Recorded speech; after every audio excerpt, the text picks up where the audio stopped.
안녕하세요. 전기차 배터리 하면 딱 떠오르는 이름 중 하나, 바로 에코프로죠. 오늘 이 에코프로의 아주 흥미로운 재무 이야기 함께 파헤쳐 보려고 합니다. 최근에 실적 발표가 있었는데 이걸 뜯어보면 정말 신기한 점이 하나 있어요. 분명히 회사가 이익을 냈다고 하는데 알고 보니 순손실을 기록했다는 겁니다.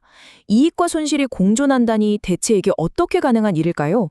네, 바로 이 질문입니다. 오늘 우리가 풀어야 할 핵심 퍼즐이죠. 흑자인데 적자다? 언뜻 들으면 정말 말이 안 되는 소리 같잖아요. 지금부터 저랑 같이 슬라이드 하나씩 넘겨보면서 이 복잡하게 얽힌 재무 이야기의 실타래를 한번 시원하게 풀어보시죠. 자, 그럼 우선 좋은 소식부터 시작해 볼까요? 이야기의 밝은 면. 에코프로가 어떻게 이 어려운 시장 상황 속에서 놀라운 실적 반등을 이뤄냈는지 그 비밀부터 한번 살펴보겠습니다. 와, 정말 극적인 변화 아닌가요? 작년 이맘때만 해도 3천억 원에 가까운 엄청난 영업 손실을 기록했는데 딱 1년 만에 2천억 원이 넘는 흑자로 완전히 돌아섰습니다. 이 정도면 뭐 V자 반등이라고 할 수 있겠죠. 이 그래프를 보시면 그 변화가 한눈에 확 들어오실 거예요. 마이너스 2,930억 원에서 플러스 2,138억 원으로. 왔다 갔다 한 금액만 합쳐도 거의 5천억 원에 가까운 엄청난 반전 드라마입니다. 깊은 마이너스의 수렁에서 강력한 플러스로 완전히 방향을 틀어버린 거죠. 아니 대체 이 마법 같은 흑자 전환은 어떻게 가능했을까요? 자, 드디어 그 비밀이 공개됩니다. 핵심은 바로 재고자산 평가 손실 환입이라는 건데요. 말이 너무 어렵죠. 제가 아주 쉽게 설명해 드릴게요.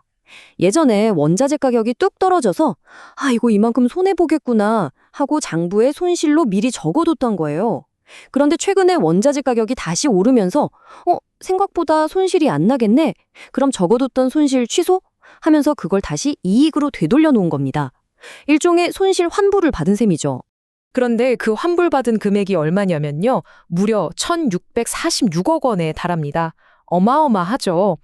아까 우리가 봤던 전체 영업이익이 2,138억 원이었으니까 그 이익의 상당 부분이 바로 이 손실 환불에서 나왔다고 보시면 됩니다. 이번 흑자 전환 스토리의 진짜 주인공이라고 할 수 있겠네요. 물론 이게 전부는 아닙니다. 다른 지표들도 괜찮아요. 회사에 쌓아둔 현금도 1조 원을 훌쩍 넘길 만큼 넉넉해졌고요. 본업을 통해서 돈이 꾸준히 들어오고 있다는 것도 확인됐습니다. 또 공격적으로 투자를 늘리는 와중에도 부채 비율은 비교적 안정적으로 관리되고 있었고요. 여기까지만 보면 와, 회사 정말 탄탄해졌네 싶으시죠? 하지만 동전에는 언제나 양면이 있는 법이죠. 이제부터는 이야기의 다른 쪽, 이 눈부신 성과 뒤에 가려져 있던 재무적인 압박과 숨겨진 위험 신호들을 하나씩 펼쳐보겠습니다. 바로 이 슬라이드가 우리가 맨 처음 던졌던 그 질문의 핵심입니다. 보세요. 영업을 통해서는 분명히 2,138억 원을 벌었어요. 그런데 세금 낼 거 다 내고 최종적으로 주주들 몫으로 남는 돈, 즉 당기 순이익은 오히려 1,055억 원 손실이라는 겁니다. 이 엄청난 괴리, 대체 이 돈들은 다 어디로 사라져버린 걸까요? 범인은 바로 파생 상품이었습니다. 이게 뭐냐면 에코프로 자회사들의 주가랑 연동된 어떤 금융계약 같은 건데요. 여기서 무려 1,573억 원의 평가 손실이 발생한 겁니다. 이건 실제 배터리를 만들고 파는 영업활동과는 전혀 상관없이 말 그대로 장부상으로만 기록된 손실인데 이게 순이익을 갉아먹은 가장 큰 원인이었던 거죠. 이 한마디가 지금 상황을 정말 정확하게 요약해주는 것 같아요. 정말 힘들게 영업으로 흑자 전환까지 이뤄냈는데 이 파생상품 손실 하나가 그 모든 성과를 한 입에 꿀꺽 삼켜버리고 심지어 마이너스로 끌어내려버린 셈입니다. 그런데요, 위험 신호는 여기서 그치지 않습니다. 더 큰 그림에서 봐야 할 문제가 또 있어요. 미래 성장을 위해서 대규모 투자를 계속하다 보니까 회사가 짊어져야 할 빚의 규모가 어마어마하게 늘어났다는 점입니다. 전체 빚이 약 3조 7,700억 원. 정말 엄청난 액수죠. 그런데 이 차트에서 정말 우리가 주목해야 할 부분은 바로 저 보라색 부분입니다. 전체 빚의 60% 이상이, 그러니까 2조 원이 넘는 돈이 1년 안에 당장 갚아야 하는 단기 부채라는 사실이에요. 이건 회사의 상당한 현금 압박으로 다가올 수밖에 없습니다. 그리고 이 많은 빚 때문에 매년 꼬박꼬박 내야 하는 이자만 해도 무려 1,030억 원에 달합니다. 아까 영업이익이 2,138억 원이었죠. 그러니까 힘들게 벌어들인 돈의 거의 절반을 고스란히 은행 이자로 내야 하는 그런 상황인 겁니다. 자, 지금까지 에코프로의 밝은 면과 어두운 면을 모두 살펴봤습니다. 그림이 좀 복잡하죠? 그럼 앞으로 우리는 뭘 지켜봐야 할까요? 이 회사가 이 아슬아슬한 줄타기를 계속 잘 해낼 수 있을지 판단하기 위한 핵심 체크 포인트들을 지금부터 딱 짚어드리겠습니다. 전문가들은 바로 이 세 가지를 핵심 관전 포인트로 꼽고 있습니다. 첫째, 주춤했던 전기차 시장이 다시 살아나서 공장이 쌩쌩 돌아가기 시작하는지. 둘째, 이 막대한 빚과 단기 자금 압박을 회사가 얼마나 잘 관리해 나가는지. 그리고 마지막으로 순이익을 한 방에 날려버렸던 이 파생상품 문제가 앞으로는 어떻게 전개될지.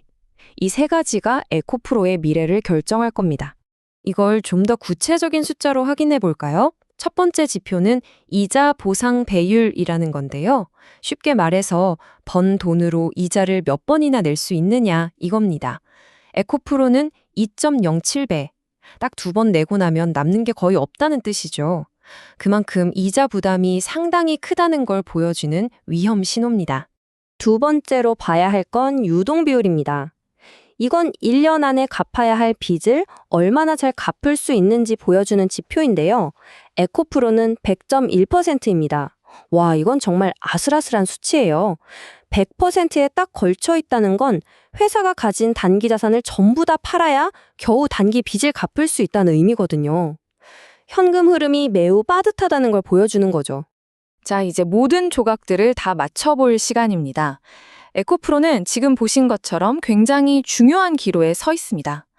우리가 지금까지 살펴본 이 여러 요인들이 앞으로 어떻게 작용하느냐에 따라서 미래는 두 가지의 전혀 다른 길로 나뉠 수가 있습니다.